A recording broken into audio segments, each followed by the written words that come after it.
चलिए दोस्त, हम चैप्टर 1.2 अब से यहाँ से आगे बढ़ाते हैं। निम्न कथनों में से कौन से सत्य और कौन से असत्य हैं, तर्क सहित उत्तर दें। करा प्रत्येक अपरिमेय संख्या एक वास्तविक संख्या होती है। किसकी बात कर रहा है यहाँ पे? अपरिमेय संख्या की बात कर रहा है कि यह एक वास्तविक संख्या होती है। अब देख लेते हैं, चूँकि जो वास्तविक संख्या क्या होती है, ये वास्तविक संख्या वास्तविक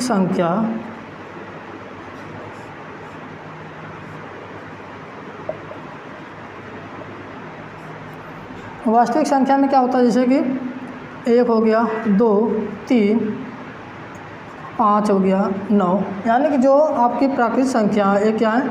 आपकी वास्तविक संख्या है। इसमें परिमेय और अपरिमेय दोनों संख्याएं होती हैं, इसलिए हम इसको कहते हैं कि जो भी वो वास्तविक संख्या है वो एक अपरिमेय संख्या होती है। इसलिए आपका ये पहला ऑप्शन क्या हो जाएगा?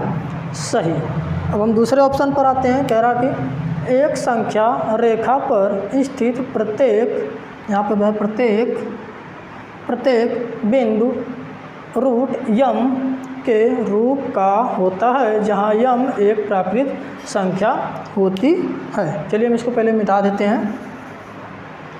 अब क्या करा कि संख्या रेखा पर स्थित प्रत्येक बिंदु, संख्या रेखा हम बना लेते हैं। जैसा कि आपको पिछली बार बताया कि यहाँ पे होता है 0, हो जाएगा 1, 2, इस तरीके से और बढ़ा लीजिए 3, 4 और 5। तो संख्या रेखा पर इसी तरह प्रत्येक बिंदु रूट यम का होता है। अगर हम देखें तो आप देखिए 2 और 3, हम चारों का ले लेते हैं।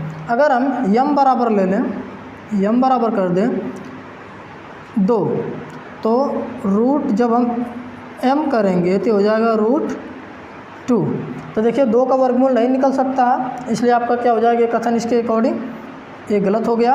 अब यहाँ पे ले लें 3, यम बराबर अगर हम रखें 3, तो हमें √m बराबर अगर हम कहें, ये देखिए हमारी पहली शर्त है, ये हमारा दूसरा हो गया। यम बराबर हम कर लेंगे तो क्या होगा 3, तो ये भी क्या हो गया, इसका वर्गमूल नहीं निकलेगा। अब हम लेते हैं तीसरा नंबर जो कि है हमारा 4। अगर m बराबर ले लें 4, तो रूट अगर कर रहे हैं हम m, यानी कि रूट कर देंगे अगर हम 4, तो इधर हो जाएगा आपका क्या 2, यानी कि रूट यम का मान आपने क्या लिया था, 4 का मान 2 हो जाएगा। इसका मतलब आपने देखा कि यहाँ पर ये सही है, लेकिन यहाँ के दोनों ऑप्शन के लिए गलत है।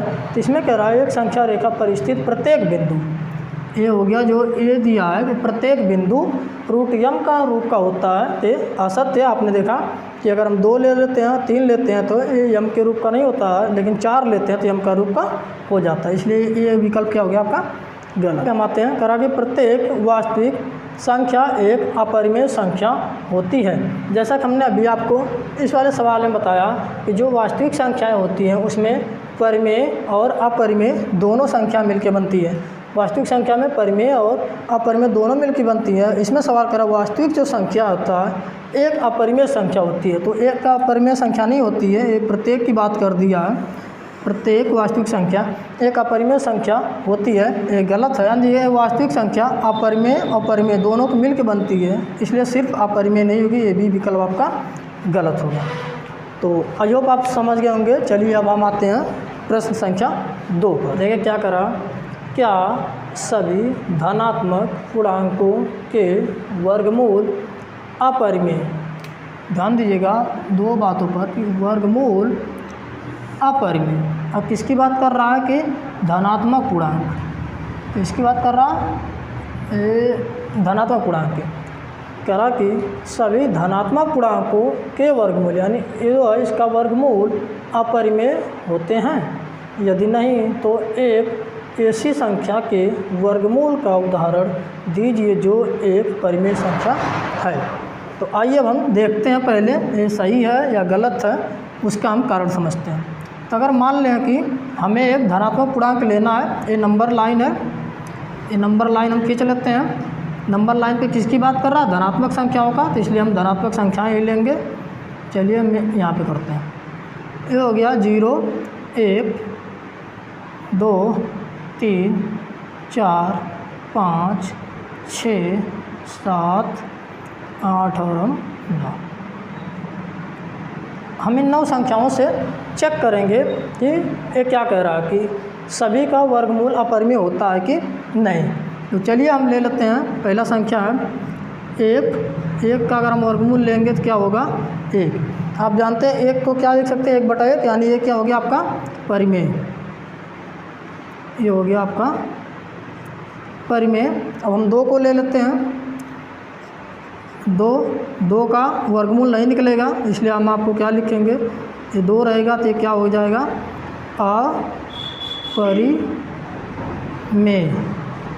अपरिमेय हो जाएगा। अब हम 3 को ले लेते हैं। 3 को अगर हम ले तो आप देखेंगे ये भी नहीं निकला, तो इसको हम क्या लिख सकते हैं अपरिमेय। हम अब 4 को लें। 4 को हम क्या लिखें, 4 का वर्गमूल क्या होता है 2, क्या हो गया ये आपका परिमेय। अब हम 5 को लेते हैं। तो 5 का वर्गमूल अगर करेंगे तो नहीं निकलेगा, तो क्या होगा अपरिमेय।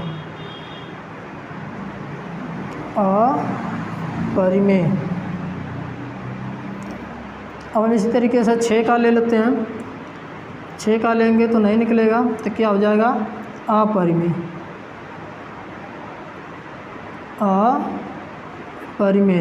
हम अब 7 का ले लेते हैं तो क्या होगा, नहीं निकलेगा, हो जाएगा अपरिमेय। हम इस तरीके से हम 8 का भी ले लें, नहीं निकलेगा तो हो जाएगा अपरिमेय। अब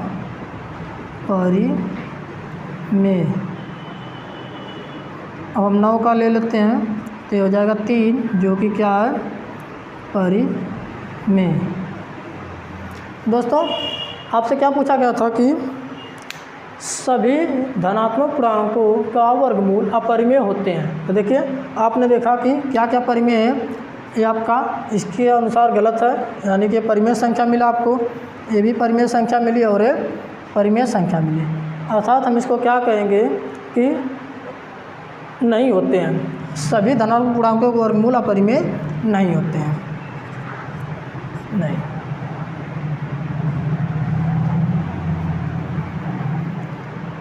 हम लिखेंगे कि नहीं होते हैं। चलिए अब हम सवाल नंबर 3 पर आते हैं। कि दिखाइए कि संख्या रेखा पर √5 को किस प्रकार निरूपित का मतलब प्रदर्शित करते हैं, दिखाते हैं, किया जा सकता है। ये आपसे पूछ रहा है कि ये जो संख्या रेखा है, इस संख्या रेखा पर हमें √5 दिखाना है। तो इस संख्या रेखा पर हमें कहीं दिखाना है, तो हम इस तरह 1 2 3 4 5 मान लें, ये हो जाएगा आपका 1 2 3 4। तो अब आपको दिखाना है कि ये कहाँ पर आएगा इस संख्या रेखा पर। आप जान रहे हैं कि ये 2 और 3 के बीच में ही आने वाला है।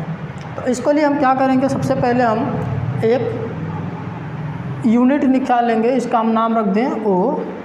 जो सेंटर है इसका नाम हम रखेंगे O, और जो पॉइंट A है इसका नाम हम रखेंगे A, 1 को हम रखेंगे A। तो हम मान लें, माना OA बराबर 1 इकाई। दोस्तों 1 इकाई का मतलब है, आप यहाँ पे कुछ भी लिख सकते हैं, जैसे कि सेंटीमीटर मीटर, ठीक है। आप लिख सकते हैं 1 सेंटीमीटर या 1 मीटर, ठीक है, 1 इकाई। अब हम लिखते हैं OA पर हम क्या करेंगे, एक लंब डालेंगे जो कि होगा B। ये होगा B तक, A से B तक एक लंब डालेंगे और B को हम क्या करेंगे O से मिला देंगे, ठीक है। इस तरीके से हमारे पास एक ट्रायंगल बनेगा, जब हम लंब डालेंगे तो हो जाएगा कि आपका 90 डिग्री बनाएगा। हमारे पास एक ट्रायंगल मिल गया, ट्रायंगल मिला, त्रिभुज हो गया OA और B। OAB में पाइथागोरस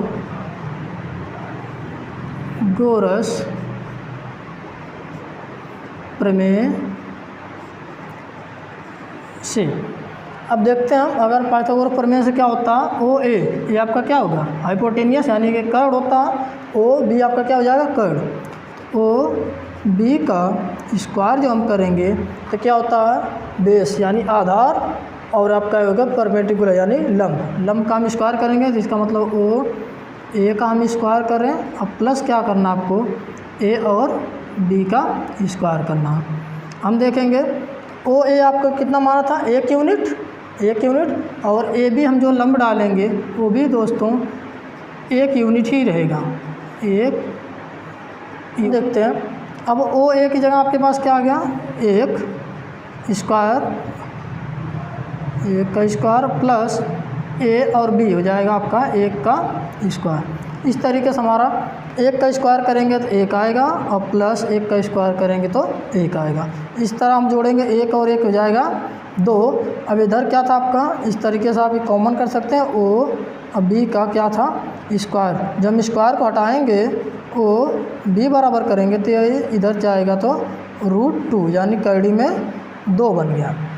ध्यान देने वाली बात यह है कि ओ बी जो आपने ए निकाला इसका मान कितना आ गया, इसको लिख लेते हैं हम √2।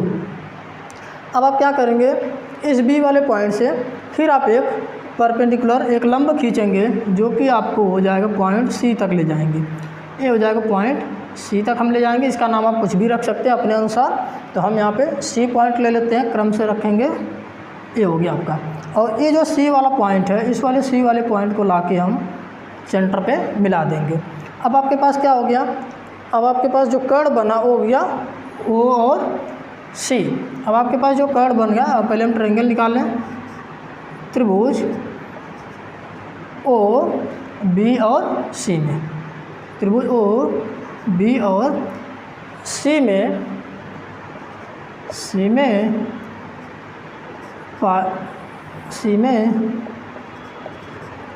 पाइथागोरस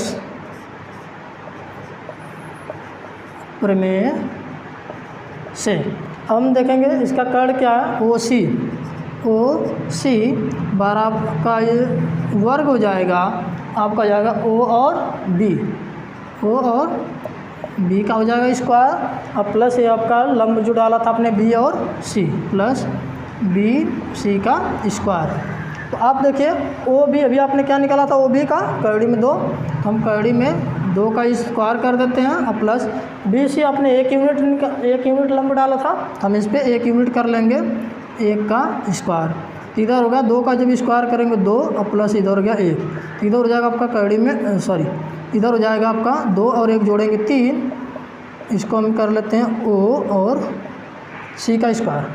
अब हम जब ओ सी करेंगे ओ सी बराबर जो हो जाएगा ये हो जाएगा कैडी में 3। दोस्त हमारे पास हो गया ओ सी का मान निकल गया। अब हमें क्या करना है, सी से फिर एक परपेंडिकुलर डालेंगे। आप स्किप मत कीजिएगा, मिस मत कीजिएगा, नहीं तो आप फिर से भूल जाएंगे। तो देखिए अब हम इसको डालते हैं, फिर से परपेंडिकुलर डाल दिए ओ पे। अब इसका नाम हम क्या रख दें, ए बी सी हो गया हमारे पास, तब हम डाल देते हैं इसका नाम डी। अब हमारे पास डी हो गया। अब जो हमारे ओ और सी का मान कितना आया था, कैडी में 3, हम यहाँ पे कैडी में 3 लगते हैं ओ और सी का। देखिए हम यहाँ पे तीर लगा दे रहे हैं कि ये जो मान है ये हो गया आपका कैडी में 3, ठीक है। ये ओ और सी का जो मान है कैडी में 3 है। अब हम लगाते हैं ओ और डी का स्क्वायर करते हैं, हम यहाँ पे करते हैं ओ, ट्रायंगल बनाए, क्या बनेगा ओ सी और डी में, त्रिभुज बना ओ सी और डी में पाइथागोरस प्रमेय से, पाइथागोरस प्रमेय से फिर से हम वही करेंगे। आपका इसमें क्या हो गया, ट्रायंगल ओ सी डी में ओ डी आपका क्या हो जाएगा, कर्ड हो जाएगा, ओ डी बराबर हो जाएगा, इसका हम वर्क कर लेते हैं स्क्वायर, तो आपके पास हो जाएगा ओ सी का स्क्वायर ओ और सी का स्क्वायर अब प्लस ओ सी का स्क्वायर अब प्लस जब करेंगे इसका लंब यानी कि सी और डी का स्क्वायर, सी और डी का स्क्वायर। आपने अभी निकाला ओ सी का मान कितना निकाला था अपने कैडी में 3, तो हम इसका स्क्वायर कर देते हैं। सी और डी अभी आपने एक यूनिट का लंब डाला था, तो हो जाएगा 1 का स्क्वायर। तो इधर हो जाएगा 3 का स्क्वायर आप करेंगे। कड़ी में 3 का कोई भी कड़ी में 3 हो, अगर हमको वर्क करते हैं तो वही संख्या आती है।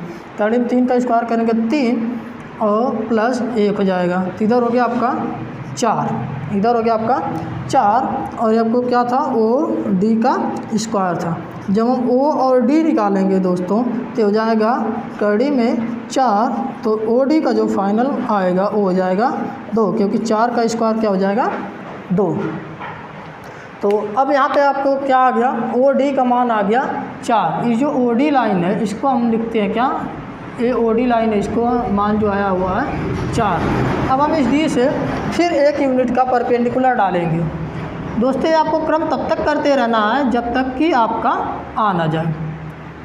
अभी आपको आ गया, हम इसका नाम रखते हैं ई, और यहाँ से एक परपेंडिकुलर ये लाइन इस पर मिला देते हैं सेंटर पे, ठीक है। ये देखिए जो 4 है ये इस वाले लाइन का है, ओ और डी का है, ठीक है। अब हम शुरू करते हैं, थोड़ा सा स्पेस कम है, हम इसको मिटा देते हैं। चलिए ऊपर कर देते हैं।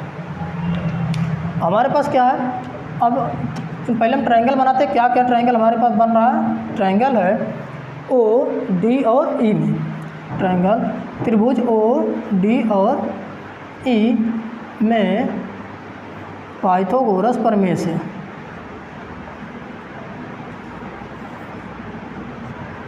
पाइथागोरस प्रमेय से अब हम लगाते हैं ओ ई, ओ और ई का जो स्क्वायर होगा वो हो जाएगा क्या, ओ और डी का स्क्वायर, ओ और डी का स्क्वायर और प्लस डी और ई का स्क्वायर हो जाएगा, डी और ई का स्क्वायर हो गया।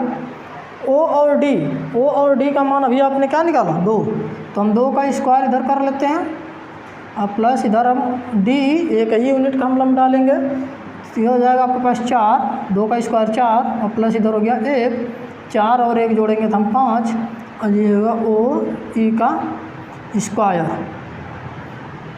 ओ ई का स्क्वायर। तो ओ और ई बराबर हो जाएगा कड़ी में 5। तो आपने देखा दोस्तों कि ओ ई का मान आ गया कड़ी में 5, और आपको क्या निकालना था, कड़ी में 5 को कहाँ प्रदर्शित करेंगे। अब आप समझिए कि आप करेंगे कैसे। अब आप अपना गोला प्रकार लीजिएगा, यहाँ पे रखिएगा नोक और पेंसिल यहाँ पे, और यहाँ से लेकर के आप एक लाइन खींचिएगा, इस तरीके से चाप लगाइएगा, और वो आपको कहीं यहाँ 2 और 3 के बीच में आएगा। जहाँ पर इसका मान आएगा ये हो जाएगा, ये लाइन जो होगी ये होगा कड़ी में 5। तो आई होप कि आपको समझ आ गया होगा। चलिए हम एक बार फिर से समरी कर देते हैं कि आपने कैसे इस सवाल को सॉल्व करना है। दोस्तों ये कहा था कि नंबर लाइन पर आपको सॉल्व करना है कि कड़ी में 5 कहाँ पर प्रदर्शित होगा। तो हम इस तरीके से 1 यूनिट मानेंगे, पहले हम नंबर लाइन पर खींच लेंगे, तो ओ ए 1 यूनिट हम खींच लेंगे, ओ ए हमने 1 यूनिट लिया, और फिर हमने ए वाले पॉइंट पर हमें एक लंब डाल देना है जिसका नाम हम रखेंगे बी, तो ए बी हो गया। और हमें एक ट्रायंगल मिल गया, जब हम इसको मिला देंगे तो ओ ए और बी हमने किया, ओ ए बी में हमने क्या किया, पाइथागोरस प्रमेय लगा दिया। जब हम पाइथागोरस प्रमेय लगाएंगे तो हमारे पास ओ बी यानी जो कर्ण हो जाएगा ओ बी, इसका हम स्क्वायर करेंगे तो हो जाएगा ओ ए का स्क्वायर यानी बेस, और फिर इंटू हाइट यानी कि इसका लंब का स्क्वायर हो जाएगा। ओ ए आपने 1 यूनिट माना था और ए बी आपने क्या माना था 1 यूनिट। आपको दोनों क्या हो गया, 1 और 1 का स्क्वायर हो गया 1 और प्लस 1 2 हो जाएगा। ओ बी का स्क्वायर बराबर 2। जब हम ओ बी करेंगे तो जो वर्ग होता है जब इधर जाएगा तो कर्डिम हो जाता है नंबर। इस तरीके से हो गया। इस तरीके से हमने फिर क्या किया, यहाँ से एक लंब डाला, BC बनाया, BC से फिर वही हमने प्रोसेस किया, फिर हमारे पास OC हमने निकाला, फिर जब प्रोसेस किया तो हमने OD निकाला, फिर आपका वही हमने इस तरीके से किया। आई होप आपको ये समझ में आ गया होगा। अगर आपको समझ में नहीं आया है तो वीडियो को आप फिर से देखिए और 2 बार देखेंगे तो आपको समझ में आ जाएगा। और अगर फिर भी समझ में नहीं आता तो आप मुझे कमेंट बॉक्स में बताइएगा, मैं आपको फिर से इसको समझाने का प्रयास करूँगा। और अगर आपको वीडियो पसंद आई हो तो आप इसको लाइक करिए और अपने उन दोस्तों के पास शेयर करिए जिनको लगता है कि ये उनको ज़रूरत है और उनको भी हेल्प करेगा। चलिए ठीक है, अब हम मिलते हैं अगले सवाल के साथ। तब तक के लिए थैंक यू।